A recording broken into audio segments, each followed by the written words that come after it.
నాన్న కోసం దాచిన 10 రూపాయలు. ఆ సాయంత్రం సూర్యుడు అస్తమిస్తున్నాడు.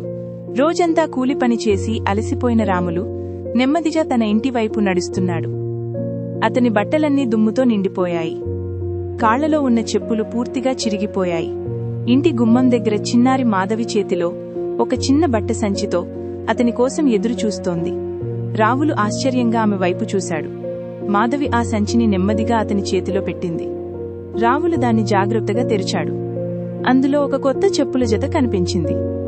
ఆ చెప్పులను చూసిన క్షణంలోనే అతని కళ్లలో నీళ్లు తిరిగాయి. ఆ దృశ్యం అతన్ని కొన్ని నెలల క్రితం జరిగిన సంఘటనల్లోకి తీసుకెళ్లింది. ప్రతి ఉదయం రాములు తన కూతురు మాధవిని స్కూల్కి తీసుకెళ్లేవాడు.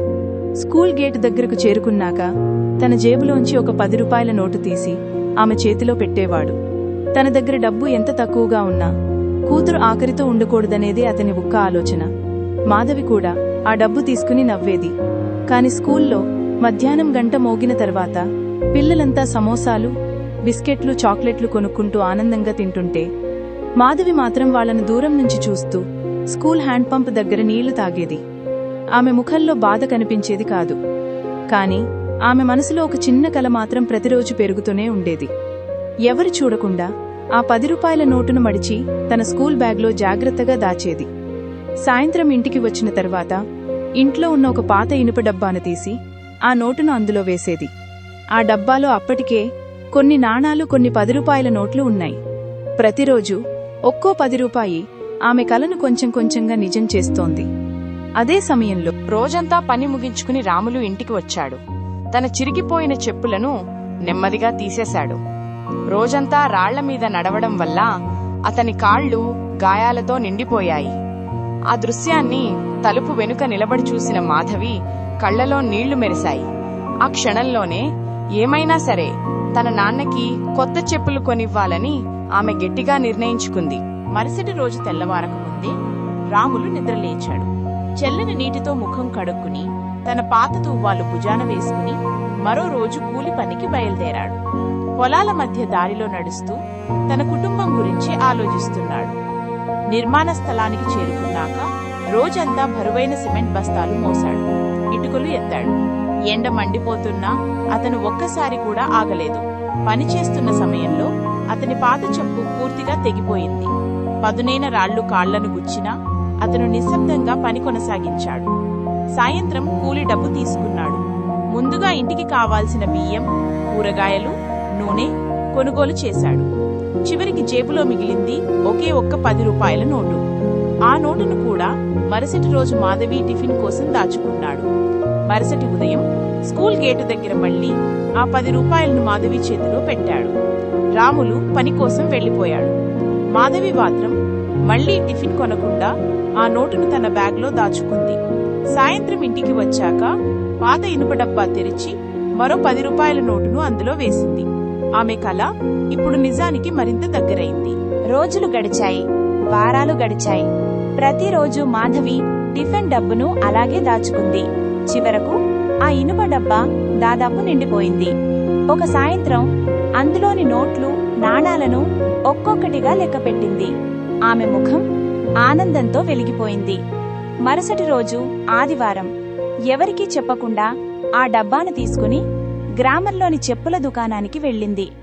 దుకాణదారుడు ఆశ్చర్యంగా చూస్తుండగా మాధవి తన దగ్గరున్న డబ్బంతా కౌంటర్ మీద పెట్టింది. చాలా చిన్న నోట్లు, చాలా నాణాలు. అవి చూసి దుకాణదారుడు ఆశ్చర్యపోయాడు.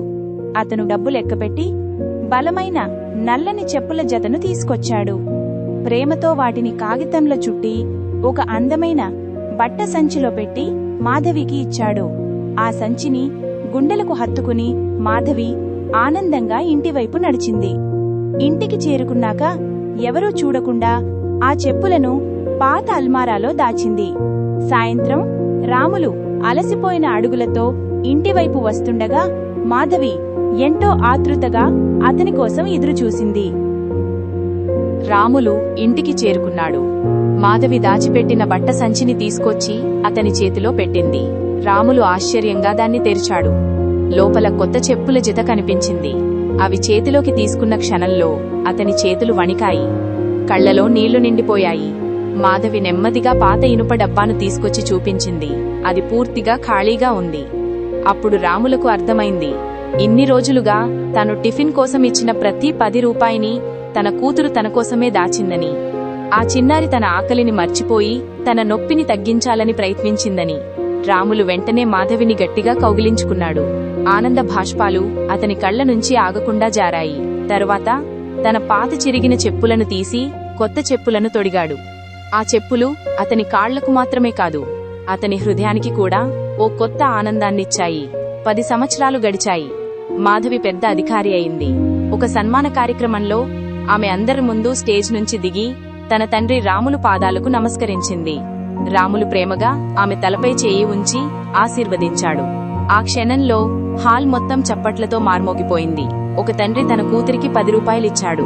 కాని ఆ కూతురు ఆ 10 రూపాయలతో తన తండ్రి జీవితాంతం గుర్తించుకునే ప్రేమను తిరిగిచ్చింది. నీతి: తల్లిదండ్రుల కోసం చేసే చిన్న త్యాగం కూడా వారి జీవితంలో అతిపెద్ద ఆనందంగా మారుతుంది. ప్రేమకు ధర ఉండదు. ప్రేమతో ఇచ్చిన బహుమతి మాత్రం జీవితాంతం గుర్తుండిపోతుంది. ఇలాంటి మరిన్ని ఆసక్తికర కథల కోసం మా గౌతమి AI యూనివర్స్ ఛానల్ను లైక్ చేయండి, షేర్ చేయండి, సబ్స్క్రైబ్ చేయండి.